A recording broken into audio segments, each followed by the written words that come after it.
बिस्मिल्लाहिर्रहमानिर्रहीम। अस्सलामुअलैकुम। मेरी उम्र 35 साल थी। मेरा नाम शाजिया था और मैं अपने घर की सबसे आखिरी लड़की थी जिसकी वजह से शादी होना बाकी थी। वो शादी इसीलिए नहीं हो रही थी क्योंकि मेरा वजन बहुत ज़्यादा था। जो भी आता मेरे मोटापे को देखकर वापस चला जाता। अब तो मेरा दिल टूटने लगा था। मैं अपने मोटापे को कम करने के लिए कई हरबे कर चुकी थी मगर कोई भी काम नहीं आया था। इन दोनों अम्मा ने देखा देखी कर भाई की शादी कर दी थी क्योंकि मेरी वजह से भाई की शादी भी रुकी हुई थी और भाई अब मुझे बददुआ देने लगा था। अम्मा ने सोचा बेटी की शादी फिर हो जाएगी। अब बेटी की शादी करती हूँ, बहू घर आएगी तो कोई ना कोई नया रिश्ता भी हाथ आ आएगा। और फिर अम्मा जब भाभी को ब्याह कर लाई तो मैं देखती ही रह गई। भाभी इंतहाई खूबसूरत छरी बन वाली गोरी चिट्टी लड़की थी। तो जो देखता वो ठंडे आहे भरता। मैंने भी भाभी को देखा तो बहुत खुश हुई थी, लेकिन मुझे आस्था कमतर भी हुआ था। थोड़े ही दिनों में मेरी भाभी से दोस्ती हो गई थी। भाभी भी मुझसे बातचीत तो नहीं करती थी, लेकिन मैं से किसी स्मार्ट का राज पूछना चाहती थी। जाने एक दिन गुजरे मेरी भाभी के साथ बहुत अच्छी दोस्ती हो गई। अब भाभी मुझसे कहती कि तुम भी जल्दी से शादी कर लो। मैं भाभी से पूछती कि मैं शादी कैसे कर लूँ, मेरे पास ना ही आप जैसी खूबसूरती है, ना ही मेरा वजन ऐसा है कि कोई मुझे नजर मार कर देखे भी। भाभी बोली इसमें क्या है, मैं तुम्हारा सारा इलाज कर दूंगी। मैं भाभी को हैरान होकर देखने लगी कि भाभी इलाज कैसे करेगी। बोली कि तुम अभी बुरखा पहनो, हम डॉक्टर के क्लिनिक चलते हैं। हम बहुत ज्यादा खुश हुई, मुझे तो यकीन नहीं आ रहा था। आज पहली बार किसी ने मुझे डॉक्टर के पास जाने का कहा था, वरना सब यही कहते कि तुम रोटी बहुत खाती है, कम कर ले तो ठीक हो जाएगी। भाभी बाहर जाकर एक रिक्शा को रोका, फिर मुझे बड़ी राजदारी के साथ इसमें बैठने का कहा और बोली चलो मैं तुम्हें क्लिनिक में लेकर चलती हूँ। मैं बहुत खुशी खुशी भाभी के साथ बैठी। हम तकरीबन आधे घंटे की मुसाफात पर वाक़ एक क्लिनिक में पहुंचे थे, मगर मुझे अब बड़ी हैरत हुई थी। इस क्लिनिक पर कोई बोर्ड वगैरह नहीं लगा हुआ था, ना ही इसमें ज़्यादा लोग थे। मेरे जैसी कुछ औरतें वहाँ बाहर बैठी हुई थी, जबकि कुछ औरतें के चेहरे पर बड़े बड़े दाग दाने और डब्बे थे। इनको देखकर मुझे अपनी काफ़ी बेहतर हालत महसूस हुई। एक बात एक लड़की अंदर आई, वो इन सब औरतों को देखने लगी जो कि इस कमरे में बैठी हुई थी। फिर इसकी नज़र पर मुझ पर पड़ी तो इसने अजीब से अंदाज से मैं मुस्कुराते हुए मेरी भाभी को इशारा किया। भाभी ने भी उसे इशारों में कुछ कहा और फिर मुझे लेकर बाहर आ गई। वो औरत मुझे देखकर बहुत खुश हुई। भाभी ने मुझे कहा कि ये औरत जो भी पूछे तुम सीधा साधा जवाब दे देना, फिर यही तुम्हें बड़े डॉक्टर आने के पास लेकर जाएगी, इससे तुम्हारा मसला हल हो जाएगा। मुझे क्या पता था कि मेरी किस्मत बदलने वाली है और भाभी पर भरोसा कर मैं एक बहुत बड़ी गलती करने वाली हूँ। वह लड़की मुझे एक कमरे में लेकर गई, वहाँ पर भाभी मौजूद नहीं थी।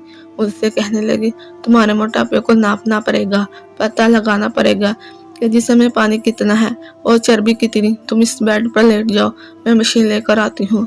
मैं बहुत हैरान हुई, लेकिन भाभी ने कहा था चुपचाप इस औरत की बात मान लेना, ऐसा न हो कि बाद में कोई मसला हो। मैंने फौरन ही बेड पर लेटकर इसके कहने के मुताबिक आंखें बंद कर। इसके बाद अल्लाह जाने क्या हुआ मैं नहीं जानती। कुछ ही देर गुजर रही थी कि कमरे में आवाज़ें से आने लगी। शायद वो औरतें कमरे में दाखिल हुई थी। बस फिर क्या था, मेरी आंखें पर किसी ने पट्टी बांध दी। मुझे बहुत डर लग रहा था क्योंकि भाभी भी आसपास नहीं थी। पट्टी बंधने के बाद मुझे कुछ पता नहीं चला। फिर जब मेरी पट्टी खुली तो मैं बिल्कुल वैसी की वैसी ही थी। मुझे इसमें कोई तब्दीली नहीं आई और ये अमल तकरीबन 5 से 7 मिनट का था। अलबत्ता मुझे अपने पूरे जिस्म में जलन सी महसूस होने लगी। मैंने इस औरत से पूछा कि ये क्या था, मेरे साथ तुमने क्या किया है। बोली कि मैंने तुम्हारा अल्ट्रासाउंड किया है। इसमें हैरानगी वाली कौन सी बात है। अल्ट्रासाउंड में मेरा दिमाग में फिर से बातें फिरने लगी। अल्ट्रासाउंड तो इन औरतों को किया जाता है जिनको कोई बच्चे वगैरह का मसला हो।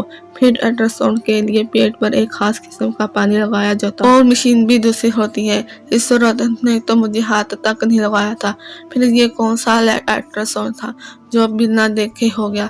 मुझे बहुत अजीब लग रहा था। फिर वो मुझे अपने सामने बैठाकर मेरे से बातें करने लगी। बोली कि तुम कब से मोटापे है, तुम खाती कितना हो। मेरी सारी बात जो मैंने बोल रही थी वो एक कॉपी पर लिखती जा रही थी। यहाँ तक कि सारी मालूमात मुकम्मल हो गई तो उसने मुझे कहा अब तुम बाहर जाओ, और अपने भाभी को अंदर भेजो। मैं डरते डरते बाहर चली गई। मुझे तो पता नहीं था कि मेरा वजन कम भी हो पाएगा या नहीं। भाभी को मैंने अंदर कमरे में भेज दिया और मैं दरवाजे के बाहर खड़ी हो गई। मुझे जरा सा अजीब लग रहा था। मैं यहाँ खड़ी रहूं तभी दरवाजे के करीब जाकर खड़ी हो गई तो मेरे कानों में भाभी और इस औरत की बातें पड़ने लगी। यहाँ यूं कहेंगे बातों की आवाज पड़ी। मुझे अंदर से कह की आवाज आई तो मैं हैरान हो गई। भाभी की इस औरत से दोस्ती थी, यहाँ उसे जानती थी पहले से ही, क्योंकि इन दोनों की आवाजें बाहर तक आ रही थी। खैर मैं कुछ नहीं कह रही सकती, मेरी भाभी ही मेरा सब कुछ थी। भाभी थोड़ी देर के बाद कमरे से बाहर आई। इनका चेहरा बिल्कुल स्मार्ट था। कहने लगे चलो जल्दी से घर चलो, अब काफी देर हो गई है, तुम्हारा भाई भी आने वाला होगा। मैं भाभी की इस हड़बड़ी को समझ नहीं पाई। मैं इसके पीछे पीछे आ गई। भाभी ने फौरन ही जाकर रोड पर एक रिक्शा किया और इसमें बैठ गई। रास्ते में पूरा भाभी ने मुझसे कोई बात नहीं की, वो गुमसुम ही रही थी। शायद लफाज का चुनाव कर रही हो मुझसे बात करने के लिए। आधे घंटे में हम घर पहुंचे। भाभी ने रिक्शे वाले को पैसे दिए और वापस भेज दिया। रिक्शे वाला मुझे देख कर बड़े अफसोस भरी नजरों से देख रहा था। लगता था जैसे इसे कुछ मालूम हो, मुझे बताना चाहता हो। इसने एक बार मुझे बात भी दी। रुकिए, बात सुनिए। कि भाभी ने उसे झिड़क कर वहां से भगा दिया था। मैं बहुत परेशान हुई थी। मेरा तो दिल चाह रहा था कि मैं भाभी से सारा बातें पूछूं तो इनसे कहूँ कि मैं भाई को बता दूंगी, लेकिन मैंने क्या कर सकती थी। मेरी वजन बहुत ज्यादा था और इसके लिए भाभी ने ही मेरा इलाज करवाना था। जैसे ही मैं घर में दाखिल हुई, भाभी मुझसे बात करने के बजाय सीधा अपने कमरे में चली गई। मैं अभी इनके पीछे गई, शायद वो मुझे मेरे इलाज के लिए भी कुछ बताएंगी, मगर उन्होंने फौरन उसे दरवाजा बंद कर लिया और मैं बाहर ही दरवाजे की तरफ खड़ी देखने लगी। काफी देर भाभी का इंतजार किया मगर वो कमरे से बाहर नहीं निकली। मैं इसी तरह मुख्तलिफ ख्यालात से सोचती अपने कमरे में आ गई थी। तभी अम्मी ने मुझे बुलाया और कहा, भाभी तुमको बुला रही है। मैं बाहर गई तो भाभी बहुत खुश लग रही है। मेरे गले लग कर बोली, तुम मेरी सबसे अच्छी बहन हो। मैं आज से बहुत खुश हूँ, तेरा इलाज तो हो ही जाएगा। मुझे अपनी भी बहुत खुशी है। भाभी के चेहरे से खुशी के रंग छिलक रहे थे। उन्होंने मुझे अपने पर्स से 1000 रुपए निकाल कर दिए और बोली, लो जो भी दिल करके मेरी तरफ से खा लेना। मैंने परेशान होकर बोली, भाभी तुम मुझे मोटापे के इलाज के लिए लेकर गई थी और अब खाने के लिए मजीद पैसे दे रही हो, ये क्या बात है? मेरे पूछने पर भाभी मजीद हंस पड़ी। अरे इसमें क्या बात है, तुम्हें खाने पीने कर लो, आज से तुम्हें अच्छी तरह डाइटिंग करनी है और मैं तुम्हारा इलाज भी करूंगी। और हाँ, इस डॉक्टरानी ने तो मुझे दवा भी दी है, इस दवा से 2 हफ्ते में तुम्हारा पेट की चर्बी कम हो जाएगी। ये बात सुनकर मैं बहुत खुश हुई और अच्छा क्या वाकई, मुझे तो लगा था कि इसने कोई खतरे की बात है, यह कि शायद मैं अब बेइलाज हूँ, मेरा कोई इलाज नहीं हो सकता। मेरी बात पर भाभी हंस पड़ी और फिर बड़ी शिश्तानी मुस्कुराहट चेहरे पर सजा कर बोली, तुम्हारा इलाज मुमकिन है मेरी जान, बस तुम थोड़ा सा सब्र करने की जरूरत है। भाभी के ऐसे तसरात देखकर मैं डर जाती मगर फिर खामोश हो गई। इस हले गले में मैं पता नहीं चला कब मेरा बड़ा भाई अभी घर आ गया। मैंने और नदीम ने खूब मजा किया। हम लोगों ने बाहर से खाना मंगवाया और खाया। इन सब में मैं अपनी दवा के बारे में भूल गई थी। सब कामों से फारुग होकर भाभी ने मेरे कमरे में आई और इसके हाथों में छोटी सी शीशी की बोतल थी। मेरी तरफ देखते ही बोली, यही वो दवा है जो इस डॉक्टरानी ने मुझे दी है, इससे क्या होगा, ये तो बहुत थोड़ी सी दवा है। मैंने कहा था, नहीं, इससे तो असली असर होगा, यह बहुत तासीर वाली दवा है। ये कहकर भाभी ने वो बोतल मुझे दिखाई। इसमें एक किस्म का तेल था। भाभी ने मुझे बताया कि इस तेल को नाक में डालकर रात भर सो जाना है, सुबह उठोगी तो मेरा वजन कम होने के लिए मेरा जिस्म में बहुत सारी तब्दीलियां आना शुरू हो जाएंगी। भाभी की बात सुनकर मैं बहुत खुश हुई। भाभी ने कहा, ये दवा बहुत महंगी है, मैंने तुम्हारे लिए 10,000 रुपए के लिए है, सो इसको बहुत ध्यान से इस्तेमाल करना। एक एक कतरा तेल का नाक में डालती रहना, इससे तुम्हारा बहुत ज्यादा मदद मिलेगी। मैं भाभी की बात सुनकर बहुत शुक्रगुजार हुई।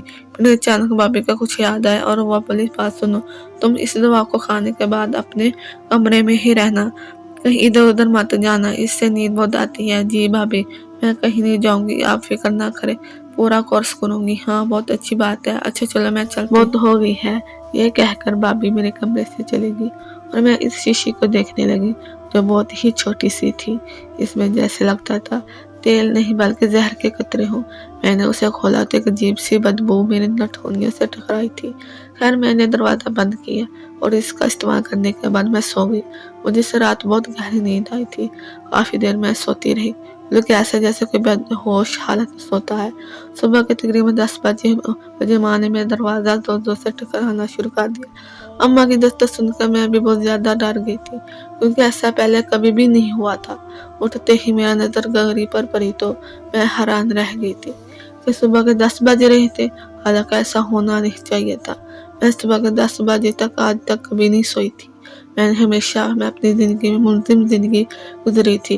फिर जैसे ही मैंने दरवाज़ा खोला तो अम्मा मुझ पर नज़र पड़ते ही परेशान होकर मुझे देखने लगी। प्यारे दोस्तों, इस कहानी का अगला पार्ट कल इसी टाइम इस वक्त अपलोड कर दिया जाएगा। ये कहानी उन लोगों तक पहुंचेगी जिन लोगों ने चैनल को सब्सक्राइब किया होगा, वीडियो को लाइक किया होगा। Thank you.